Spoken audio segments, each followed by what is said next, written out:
na ya bụ otu akwụkwọ akụkọ Vanguard ka anyị hụkwara akụkọ a bụ nke kwuru na ọchịchị Tinubu jupụtara n'ọtụtụ nrụrụ aka buru ibu ka Peter Obi kwuru n'ihi akụkọ a na-ebugharị n'ego dịtarị naira 883 8.83 trillion naira ọchịchị etiti mefuru n'afọ 2025 na onweghị ka esi rụtụ ya aka n'ego atụmatụ mkpata na mmefu nke afọ 2025 bụ 2025 budget. Otu onye nwụrụ dịka ndị uwe ojii zọpụtara ndị ahụ na-efe ofufe na steeti Ekiti atọrọla atọrọ. Erling Haaland sụnyere ọkpụ goolu 2 iji kwapụ mba Brazil na mamaka iko mba ụwa bụ World Cup. Brazil alala. Gịnị ka a na-akọ? Bra. N'ụbọchị ụnyaahụ ka ha nọ na-eche na ụkawa abarị. Na mbụ mba Brazil enweta penalty asụwa agba. Onye nke a na-akpọ Bruno Guimaraes ka ọ gịnị ka a na-akpọ ya eburu asụwa agba ahụ. Boom! Kipa ndị Norway ụmụnne Haaland ha kipa ahụ awọ ya ụzụ akpụọ mana ndị a kipa ha dịkwa ezigbo ihe ọ makwa ihe ọ na-eme. Gịnị ka a na-akọ? Brazil echesi nsogbu adịghị na ha ga-emecha merie bọọlụ ahụ. Ha pushiwe anọkwa ebe a na-epushi ihe ahụ. Elimbrot Haaland ya sị gawa ya eme ha ka anyị na ebe anyị na-ekiri ya ndị mmadụ shi Haaland akpọọla polisi na ugbu a ka o jere goro case ha ga-ahụ ka tọrọ na Brazil ga-emekwa ya nke a Brazil ga-emekwa nke echekwa na ụka wọkpa abarị Haaland ọzọkwa sụachia ha anya si ngwanụ ka anyị lawa na bọọlụ agbala supu ha na wing echekwa na ọ yara gburugburu otu a ka agbakọtara ya ọ bala 90 minutes otu a ka agbakọtara Brazil ejisi ike nyeta otu ref si ngwanụ na alụjuola pee nne ma chili aka elu otu a na ọ gbachala ya na ọ bụsigo n'ụbọchị ụnyaahụ ka ọ ga-akwụsị ịgbara mba Brazil bọọlụ nne ma arịta igo immediately ozugbo Haaland gbapụchara ha na World Cup. Haaland ọnwa shịrị tupu ị na-ama akịnụ Haaland ị ga-ama pawa gị, ị ga-ama ha tough ịdị, ị ga-ama ha tough ịdị ihe ọ kwakwara Gabriel ọ dị ego o wee bụrụ ya ka ọ dị otu onye nwụrụ dịka ndị uwe ojii zọpụtara ndị ahụ na-efe ofufe na steeti Ekiti atọrọ otu onye ewerela ndụ ya ma egene chụọ aja o wee bịara ya. Ọchịchị Tinubu jupụtara na ọtụtụ nrụrụ aka buru ibu ka Peter Obi kwuru n'ihi akụkọ a na-ebugharị na ego dịtarị naira 883 8.83 trillion naira ọchịchị etiti mefuru n'afọ 2025 na onweghị ka esi rụtụ ya aka n'ego atụmatụ mkpata na mmefu nke afọ 2025 bụ 2025 budget. Ya bụrụ na ị maghị, akụkọ a na-anọ na-ekwu na o nwere ego dị 8.83 trillion naira. Anyị anaghị ekwu maka bilion, ihe anyị na-ekwu maka ya bụ gịnị trillion naira. Na ọchịchị etiti mefuru ego a n'afọ 2025 gara aga, mana onweghị ka esi capture ya na 2025 budget. Hello, mere Peter Obi ji wee kwuo na nrụrụ aka jupụtara n'ọchịchị Tinubu. Uche, akwa m na-ekwu ya na mmiri si n'elu gbarụọ ya ọ dịka ihe a. Ije adịkwala ọnụ. Ilong ifa. Aka nọkwa ugbu a na-ataghịrị ọnụ. Nigeria sị nọ na-eche ka anyị pụta bịa kọwara anyị ka ego dị 8.83 trillion naira si wee bụrụ ihe na-efu efu. This one don't pass, it don't work out. Ọ dị ego. Ka anyị kpụ nke ahụ n'ọnụ ome ejije Nollywood ama ma Esther Nwachukwu apụtakwuo na ya na ụmụ nwoke na-alụbeghị nwaanyị single guys anaghị ayị na sọ ndị ya na ha na-ayị bụ ụmụ nwoke lụrụla nwaanyị ewuru married man na ọwụ ndị gị na Esther Nwachukwu ya na ha na-eme gịnị na-ayị. Uche o akwịma na ọtụtụ ihe akwịma Esther enwere ọtụtụ Esther nọkwa n'ugbu a Nwachukwu ndị ahụ ịghọtala iwuru single guy nwekwa ihe jikọrọ gị na ha o even uche na ịlụọla nwaanyị wu tiketi ha bụ na inwe na pass mark gị na ha abụọ ji uche enwe ihe ọla gbasara single ha ọgbụ ha kpụ mana chefuo na ndị awụ ndị nwoke ji nwaanyị amaghị ịghọta ihe a family people. Ọ dị egwu Esther, mgbe ị ga-alụkwa di ị ga-ahapụkwa di gị ị ga-ahapụkwa di gị ka ya na ụmụ nwaanyị nwekwa ike mee gịnị ya ihe onye ji tụnyere mmadụ ka a ga-eji atụnyere ya. Gị nwa mepere ọnụ pụ ihe nne na nna gị uche ọ dị gị ka onye a na ọ ga-evi na onye ọ ga-asị gị enwe ihe o jisi ya ma ịghọtara nne na nna gị ịma ihe emebigo uche ihere adịghị dị na ọ na-eme ihe ọ kwesịrị ịpụta bịa kwuwe ihe a na ihere adịghị ihe a bụ iji wee gosi gị ka esi zụlite gị ụdịrị trenin enyere gị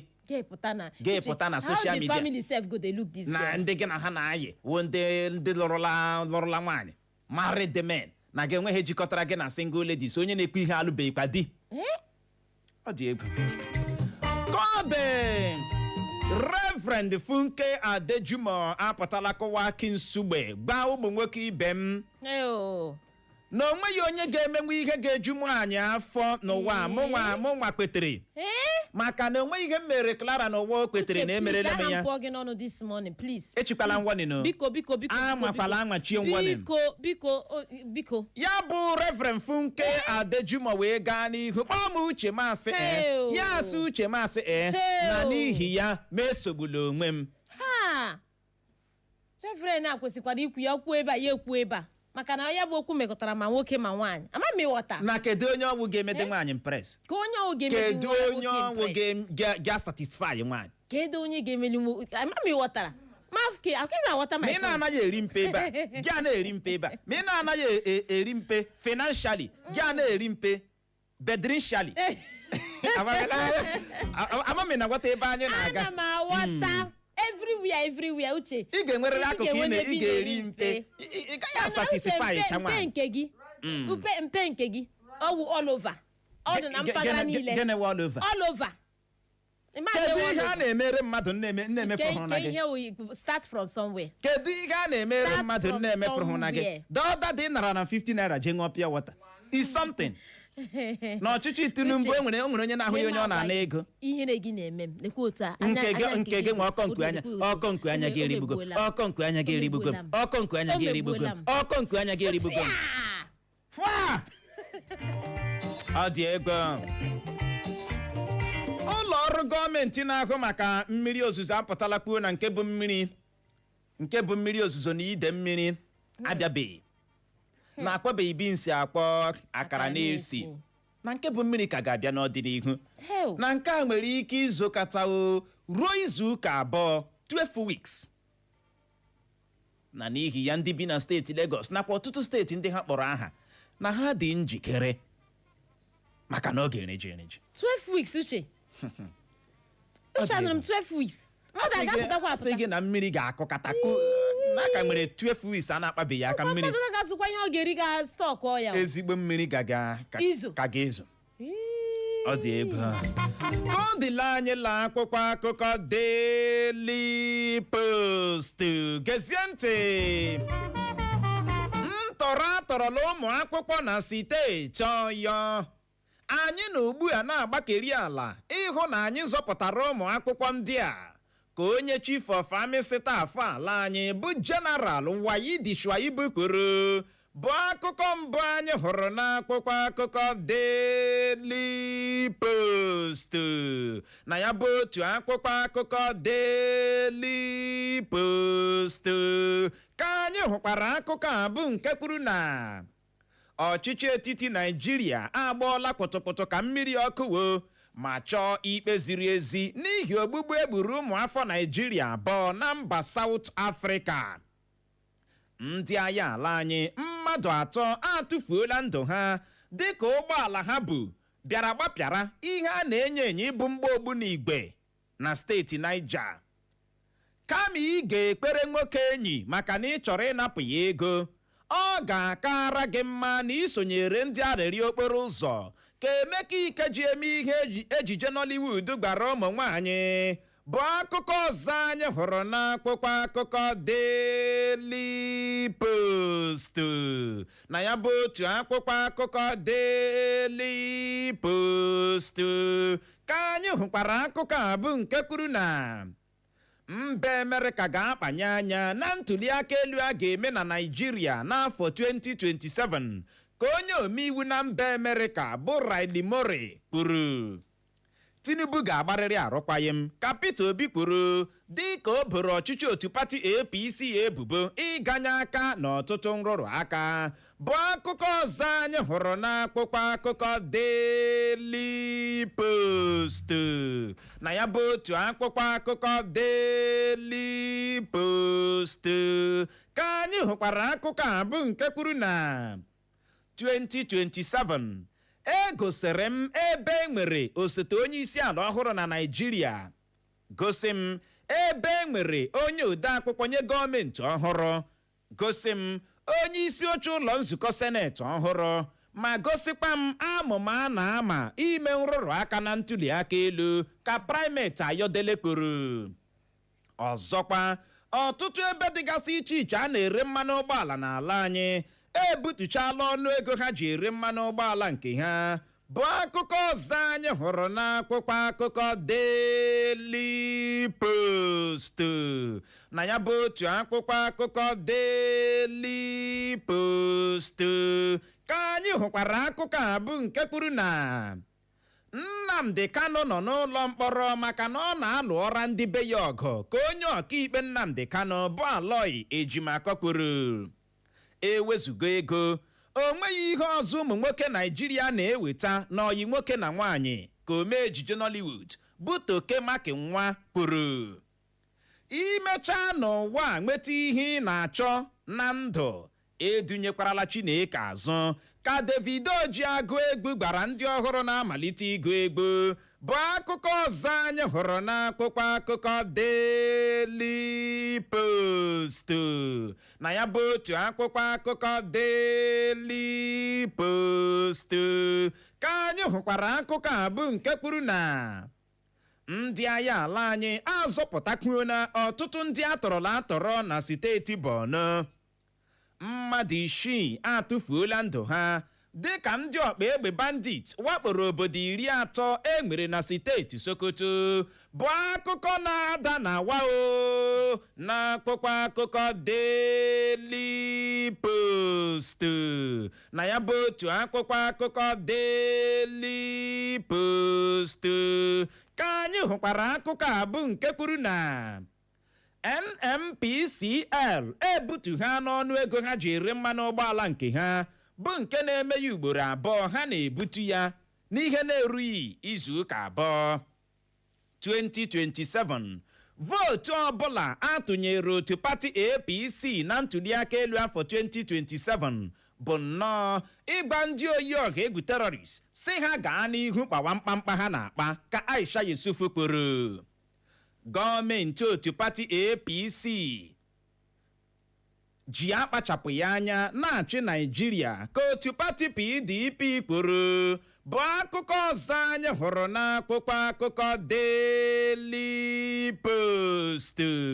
na ya bụ otu akwụkwọ akụkọ Daily Post ka anyị hụkwara akụkọ a bụ nke kwuru na amamaka iko mba ụwa nke afọ a ga-abụ nke ikpetemazụ m ga-esonyere na ya ka Ronaldo kwuru. Nwa Soludo akpọrọ Ọzọnna esoro n'agba egwu ahụ akụrụ bụ egwu na-akpa Tinubu na nna ya bụ Soludo emo. Fubara anabatala osote onye isi ala bụ Kashim Shettima na Port Harcourt. Ndụ dị arụ ụmụ nwaanyị mfe karịa ụmụ nwoke ka omee ejije Nollywood ama ama bụ Bob Manuel Udokwu kwuru. Uche ahụrụ m ya bụ egwu ahụ akụrụ. Mana nwa Soludo na-agba ya. Agụkwala ya o. Ana m agụ. Ahịrị kakwa mma na nke onye eze nyụrụ. Ekweghị. Ahịrị ka mma na nke onye eze nyụrụ. Masị nwa Soludo ogu ga-agbaga egwu a. Sị gị agụkwala ya ọnụ na ha emena gị wawawa. Mwaki. Ịgụkwa ya bịa ebe a ṅụrụ gị ka eji. Uche na. Ahịrị jikwa aka mma na nke onye eze dubara. Bịanụ na comment section gị hụ ihe ndị mmadụ ji ọnụ. gbọọ ya ntị ọkwa mmanya ahụ agbawala igwe ya wụrụ mụ na gị gbara ya ugbu a eteresịrị anyị bi otu a bịa buru anyị ka platter of gold. Chineke lee ya na Facebook anyị. Ị gaa na Facebook anyị ga-ịhụ nwa Soludo. Ọtụtụ ndị na-ajụ ajụjụ Soludo mụkwara nwa ọzọ nwa. Ihe awe ajụjụ ọtụtụ ndị mmadụ na-ajụ na Soludo bon na Soludo maka na ụdịrị egwu mma a na-agba n'ọdọ nzirịta ozi soshal midia anaghị egosi nwa gọvanọ. Chineke ekwekwala nwa gọvanọ kwesịrị ya na-agafe otu a ya bụrụ role model maka na agaghị m ekwe ka nwa m ya ụdịrị mkpa ahụ. Uche onye kwukwara na nkwa ke onye kwukwara na nkwa ke biko nọ ya nọrọ na-agụ egbo ebe a na-akpa Tinubu emo akwa nna ya emo akwa gọvanọ si dị iche iche emo. adị ego wee bụrụ ya ahịrị ka mma na nke onye eze nyọrọ. Ịma gị na onye eze nọrọ onye ya dururu m ọ na-continue discussion. Thank you. Mana onye ogbenye nyụọ ya ebe onye eze dị abọndụlụọ ya out immediately. Ahịrị ahụ atọ gị n'ike na-agwata ebe anyị na-aga ike gwara ka ọ dị ome ejije Nollywood ama bụ Bob Manuel ịhụnanya ya ịga na Facebook anyị ga-ehụ ebe nwa Soludo a na-ayọ nkwa na-agụrụ ihe na-ayọrọ nwa ihe wite akpụ ya akpa mgbofe oko n'akụkụ otu ihe akpa mgbofe ndụ dị arụ ụmụ nwaanyị mfe karịa ụmụ nwoke ka ome ejije Nollywood ama bụ Bob Manuel Odokpokoro na Disney bụ regime. Ilezie ya anyị ga-aghọtakwa na omedi ya ha uche anyị nwawa ụmụ nwoke ma ihe anyị na-ahụ ndị uche ndị dị wichi ihe ọ dị alụ ụmụ nwaanyị ha n'ọchịchị anyị nwa ma ihe anyị na-ahụ ma ọrụ gị sọ Tinubu onye ka ọ dịara ịkpata ego webata n'ezinụlọ na nwoke nye ndị na-akwadosi Ronaldo apụtalakpuo na World Cup a nọ na-aga n'ihu ka ọ dị ugbu a ga-abụ the last oge eso mba Portugal agba ọ retayala from international football ọ ga-concentrate si na club football. Aisha Yusufu apụtalakpuo na vootu ọbụla atụnyere otu pati APC na ntuliaka elu afọ 2027 bụ nnọọ ịgwa ndị oyi ọha egwu terrorist si ha gaa n'ihu kpawa mkpamkpa ha na-akpa n'ala anyị. Onye kwuru Aisha Yusufu amami na-aghọta ebe anyị na-aga.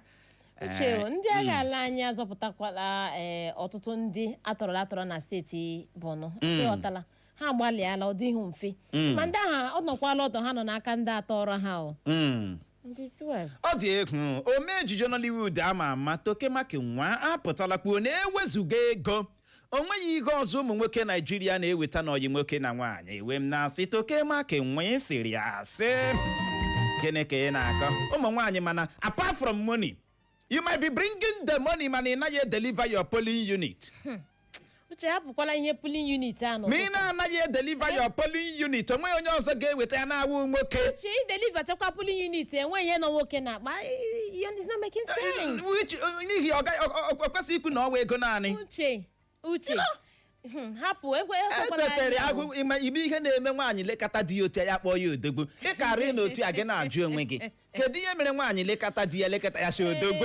Uche ahụ maka ọ na-ego ya ọ na-enye ọ wee ego ya. Uche hapụkwala ọtụtụ ya na-edeliver polling unit bọta akpagharị sharp. Kedu ihe mere nwoke ji ego nwaanyị ya aha ya na-agba n'ezi ihe agwụcha ajụjụ kwesịrị ịdị na-ajụ kekwa ihe mere ọtụtụ ndị na-edeliver polling unit nwaanyị abịa ya na-akparịkwa ha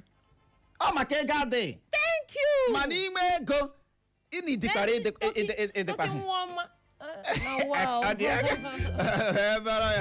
Toke a na-achọ onye oge eduba n'ọnwụnwa n'ụtụtụ ọ gaghị ere gị ọ dịla anyị la akwụkwọ akụkọ Punch ndị midia wepụnụ ya biko ka m concentrate ya n'ihe m na-eme n'ụtụtụ a. Ọ bụ obiọma iko m nwere n'ebe ndị steeti Ogunude mere njiwu banye n'otu pati PDP ka nwa Obasanjo bi ya bụ Obasanjo kwuru bụ akụkọ mbụ anyị hụrụ n'akwụkwọ akụkọ Punch na ya bụ otu akwụkwọ akụkọ Punch ka anyị hụkwara akụkọ abụ nke kwuru na eji m aka m tọrọ onwe m iji napụ ezinụlọ m ego dị nde naira 25 bụ 25 million naira ka otu nwoke ọwụ na steeti Delta aha ya bụ Michael James kwuru. Nema awụsala ọwa na ịgbara mba Brazil bọọlụ. Ya bụ akụkọ a na-ebugharị na ndị na-achị na ma wakporo ebe ụmụ akwụkwọ bi na steeti Imo ma mụnye ya ọkụ bụ okpokpo asị ka ndị uwe ojii steeti Imo kwuru. Ndị akwụkwọ dịkwa jeniu Edibọnkọọla ya. Ndị uwe ojii steeti Imo si ihe dị otu ahụ adịghị nye ndị na-amaghị abịara na-ebugharị akụkọ na ndị na-achị na ma wakporo hostel ebe ụmụ akwụkwọ bi na Federal Polytechnic ga ebe ahụ nnọọ mụnye ya bụ ihe ọkụ ama mme na-aghọta mụnye ụlọ akwụkwọ ahụ ebe ahụ ụmụ akwụkwọ ndị a bi gịnị ọkụ mana ka ọ dị ndị uwe ojii steeti Imo apụtala kwuo na nke a bụ gịnị okpokpo asị. Ka ọ dị Igbo mụrụ nze ma ọzọ bụ n'ebe a ka anyị ga-enye ya rịkọm iji hụ ohere jee ṅụrụtụ mmiri ma kpacha akpịrị ya bụrụ ma anyị lọghachie anyị eleba ya anya bụ isiokwu ya gbadoro ọkpụ na Mbutu. Ọtụtụ ndị na-ere mmanụ ụgbọala n'ala anyị buturu ọnụ ego eji ere mmanụ ụgbọala anyị wee na-ajụ gị sị n'ọdụ ebe ahụ a na-ere mmanụ ụgbọala na gburugburu gị ha butuola ọnụ ego eji ere mmanụ ụgbọala ya bụrụ na ha ebutuola gị mee ka anyị mara nke ọzọ wee bụrụ ndị na-ebu ndị mmadụ eme njem ha bututula ọnụ ego ha na-ana ndị ha na-ebu eme njem. Ya bụrụ na ị mere ọsịsa na ajụjụ ndị anyị ji n'aka n'ụtụtụ agbalịa zibatara anyị ozi anyị lọghachie anyị ara ya bụ dara anyị tanyere eze ka ọ dị dadarara nọrọkwa ebe ahụ agagharịkwala agagharị. FM 100.7 the fresh news people. My people, this information now for men the way they get urine problem. Whether na excess urination to urinate they hard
ọnụego a na-ere mmanụ ụgbọala anyị wee na-ajụ gị sị filling station ahụ nọ na gburugburu gị filling station ahụ nọ na location gị ha butuola maka na oge eruola mgbe a ga-etiwa mkpu ya ka ha nwee ike butuo ya ndị a na-ebu ndị mmadụ eme njem ha wepụtụla ego ka ha kụrụla ebe ahụ Clara Nwekochi kwesịrị ka etinye nke ọnụ maka na ihe karịa sitụọ ya aka very very important nọrọ ebe ahụ agagharịkwala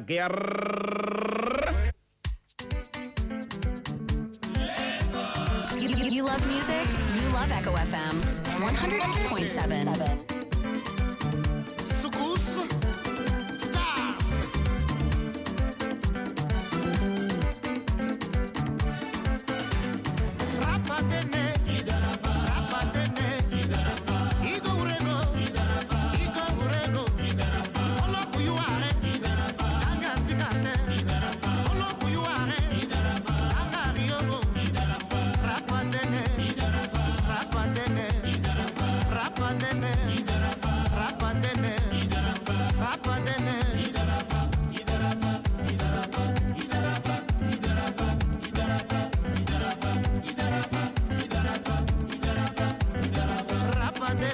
na ngwụcha izu ụka gara aga ka anyị bịa nụ akụkọ ọma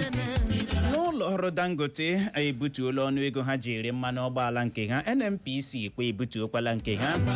mere ọtụtụ ebe dịgasị iche iche a na-ere mmanụ ụgbọala n'ala anyị ji wee na-ere ụfọdụ na-ere n'ọnụego 1240 ụfọdụ na-ere below that asị ruo na Abuja nwere ndị na-erecha below that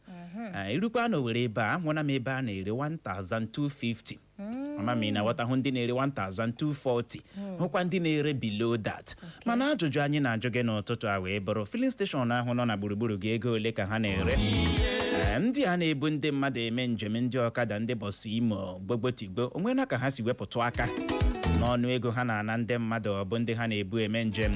ya bụrụ na ị mere ọsịsọ ị ga-agbalị buli ekwentị gị kpọwa akara ekwentị ndị abụọ 0911 20,022 0911 20,022 maọbụkwanụ 0707 454 1014 0707 454 1014 maọbụ gị zibatara anyị ozi na WhatsApp anyị maọbụkwanụ na Facebook anyị nke ọbụla ị ga-eme gị gbalịa gbuo ya nkenke ma asị mmanụ akara dị otu onye ratọ ibe ya ratọ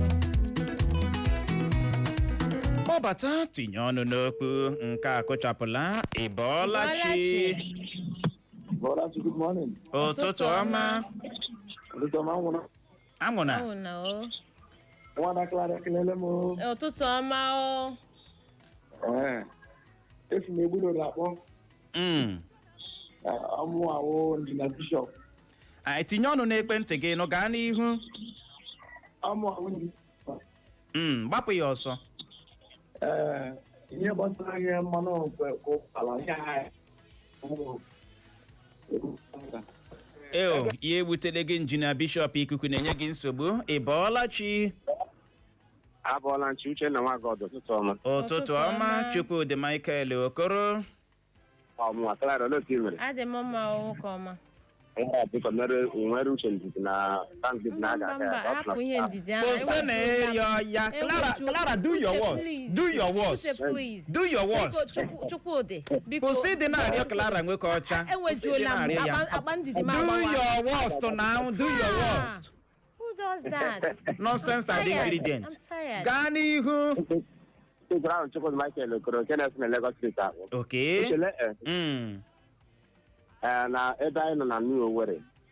ama ma price ha dị too much ọ nwere ga 1290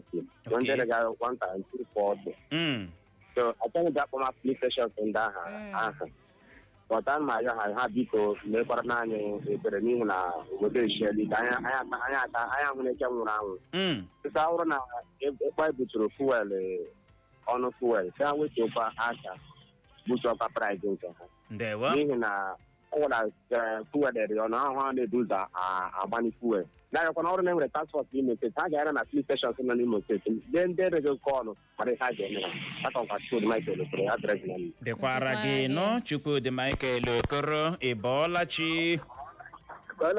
uche na Clara ụtụtụ ọma mbada iwesi m mbere na-akpọ okay ihe gbasara price fuel as far as government price ka tọpụrụ ihe na 1,000 naira n'ihe ha bụtụrụ ọ dị ihe ha butere 1,000 something naira gọọmenti a na-agwa anyị na-ebutere onwebeghị ihe ọbụla ha butere achọ ha butuo ya butere ezigbo mbutu anyị amara ihe mgbe anyị ga-eji aka gọọmenti ịma na Naijiria ihe lara elu erichala ya ụka problem again so gọọmenti butuo ya sọrata ọ ka tọpụrụ ego na 1,000 naira onwebeghị ihe ha butere ndewo ya gaziere gị uche onye adịghị ya njọ amamina wọta ka ọ dị gaa n'ihu were ozi na Facebook anyị nwaanyị ọma onye nke si n'aka Uche Priti ha nwoke na-azụ Uche Priti na ụwa ọ sị na ebe a na-ere mmanụ ụgbọala n'ogbe ya akpọla ebe ahụ akpọ ya aha na side Mechanic Village Nekede ọ sị ha na-ere nke ha 1,200 na nke si n'aka nso ọ sị good job ndewo na nke si n'aka Precious Chika ọ sị ụtụtụ ọmụche na Clara ọ sị ọtụtụ ebe a na-ere mmanụ ụgbọala n'ogbe ya ha enwe ndị na-ere 1,150 nwee ndị na-ere 1,250 n'ebe ndị na-akwọkwa n'ụgbọala nọ n'ọwa ọtụtụ ụfọdụ n'ime ha ka ị ga-arịọsi biko de lee n'ego ole ha kọnsida gị merie ọha o na nke a si n'aka Prince Udogod agbụgba ọ sị ụtụtụ ọma Uche na Clara ọ sị asị Nekede na-ekiri anyị n'ụtụtụ a ọ sị ihe gbasatara ya bụ ọnụego a na-ere mmanụ ụgbọala na ọtụtụ ebe a na-ere mmanụ ụgbọala na ha ebutuola na enwere nke ya zụrụ 1,190 gbalịala na Nekede ebe a na-ere mmanụ ụgbọala ọ sị na ọ hụrụ program anyị n'anya ndewo ya gaziere gị nọ ịbọọlachi ụtụtụ ọma ewo ị gaghị asavụ 2 masters otu mgbe gaa n'ihu nwaanyị ọma na nke n'aka Ephraim Chidindu ọtụtụ ọma na ya sikwa na ụmụ agwọ na-ekiri anyị ndewo na nke si n'aka Kalistus Ọpara ọ sị Haaland na ọ wụ the best striker anaghị ama aka mma awa agụ ịwụrụ defender Saliba Mark katara ya otu a ka ọ na-eku ume ọkụ mgbe a sị na Man City na-agba bọọlụ Gabriel otu a ahụ bara ya yesterday night Gabriel jesuo onwe ya mmiri ọkụ ndewo Kalistasi Ohi ịbọọlachi Uche Nwagodo King David nnọrọ m ụmụ onye hụrụ onye eze ịbọọlachi o ya gajigboro gị onye eze ya gaziere gị ụtụtụ ọma happy new month ụtụtụ ọma onye eze anyị wishikwe gị the same ana m agọzi ụnụ onye nwaanyị gọzie ụnụ ka program ụnụ na ndụ na ike bụ oke nke ụnụ n'aha Jizọs amen Chineke gọzikwa gị King David nnọrọ m ụmụ onye hụrụ ihe gbasara mmanụ ụgbọala a na-ekwu ewepụla ego beta ahụ m ego ewepụrụ na ya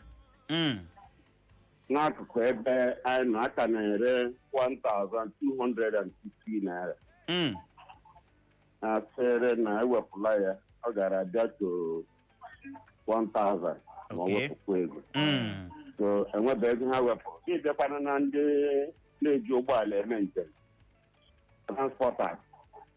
enwere m idea maka ọlụ Owerri road ha ka na-agba 1,500 ndị 1,200 enwebe ego ewepụrụ ya o kwesịrị ewu either 800 or 700 naira bịa na ndị ọkada ebe ahụ ka ọkọrọ kwurere isi ndị ọkada chinehu ha na-eti ego chee ụmụ eze rute Nkworodo na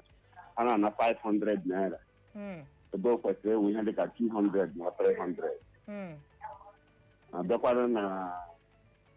nke ụgbọelu nke ahụ aga m ekwu okwu ebe ahụ ekwula okwu ka anyị kwụcha nke ụgbọala ndewo gọzie gị onye eze ya bụ chere obi gị adaala ụda ịma asụ uche bụ akpa onye ọbụla nya nke ya na-ayọ ọsụ Uche na Clara ụtụtụ ọma na enwere little reduction n'ọnụ ego a na-ere ya bụ mmanụ ụgbọala mana kwantiti ya ka ụkwa otu ihe ahụ n'ịzọ mmanụ ụgbọala 5,000 naira ọ dịkwa ka ebe ị na-azụ ya mgbe ọ dị 1,800 per liter Uche ịma a ga-eleba anya na ịma ahụrụ ike ibutukwa ya mana erisetichala ha mita ha ọkwa another thing. another thing. Ifeanyị ejimi nke onye si obi akpụ egbe ma ọ sị dịka anyị si kwuo na ụfọdụ ndị na-ere mmanụ ụgbọala ebutuola ọnụ ego ha na-ere ebe ụfọdụ na-ebutubeghị na ọ zụrụ 1 lita 1190 n'ọgbakọ ụnyaahụ pụta n'ụzọ n'ọgbakọ mepụta n'ụzọ Afirete pụta n'ụzọ Afirete hụ ka ha na-ere 1250. Ọ dị egwu ike agwụla amaghị m ihe mmadụ ji anya ukwu eme. O nwere filling station ọwụ ha nwa ga-awụ the last ndị ọzọ butucha agode ha nwa gịnị ka a na-akọ ha enweghị ike ya maka ọwụ otu wickedness nke ha ruru ebe ahụ ị hụrụ ha ghara aka ha ọwụkwa na lita ha zuru ezu uche ọwụ ebe o ji agbaghara ọwụkwa na mita ha zuru ezu. Ọ dị egwu ịbọọla chi ezigbo mmadụ olu ya na-anụ ụda n'Igbo okwu nwana ya eze na-ata njaba nwana ya eze ebegbuola m onwe m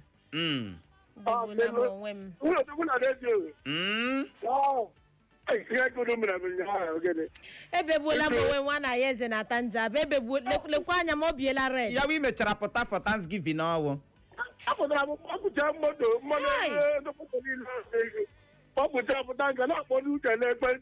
ị mechara pụta mana anyị gbara gị na onwe rice anyị na-esi na Thanksgiving ahụ gị pụta kedu ihe kara gị obi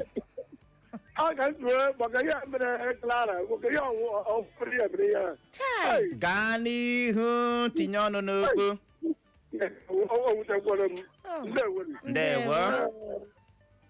mmanụ ụgbọala ihe niile ekwu ka mmanụ ụgbọala na-ekwu okwu ya ihe niile anyị na-anụ ya na igwe mgbasa ozi na n'ihu onyonyo ndị mpaghara akwụkwọ ịbịa na abaghị ugbo a ka na-ere 1003 mmadụ nwetazi moto ụgbọala m ga-abịa Owerri ebia na n'elu ọjị biko akpakwana ya bịara ọrụ ọchịchị etiti biko pụtawa ike ga na-aga n'ebe a na-ele mmanụ ụgbọala na-ele ma mita ha ozugboro ezu n'otu ogo ole ha na-ere ya aga m atakwala n'anwụ ọlọdị mkpọzi ga-ekwe ha klara aga m nwa na ya efu ya gazie ma ọ na-enweghị onye toro m ejiri aka m too onwe m ma ị na-anaghị eto m ejiri aka m too onwe m ugbu a gị nwa nwa mepee ọnụ ijiri edesa gị na-ekwe nwa nwa Ada Clara nkwa gị na-akọ ihe ị na-akọ mụ na gị ga-aga Thanksgiving ahụ ma ọkụkọ ahụ kwụsị ịnyụ anyụ na ịgba agbọ gị na-akọ ụdị Igbo mụrụ nze ma m ọzọ asị ọta mkpebido fichawa ọnụ gị mara na afọ ejuwele ya ebe a ka anyị ga-enye ya rekọm iji hụ ohere nabatawa ndị ọbịa anyị na ha ga-anọrịwa mba ifolo maka na akụrụla ha n'ahịrị chebiri echebiri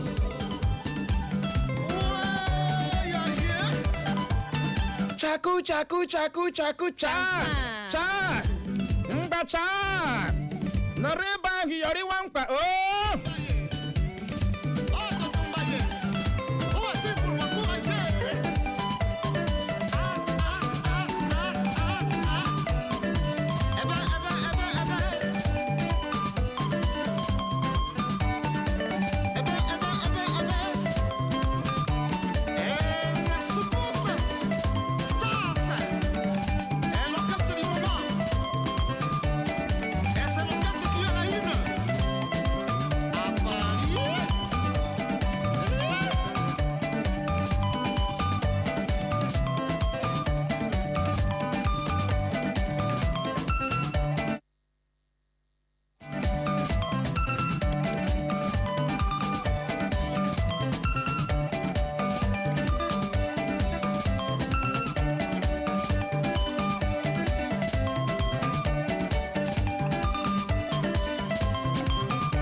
You love music? You love Echo FM 100.7.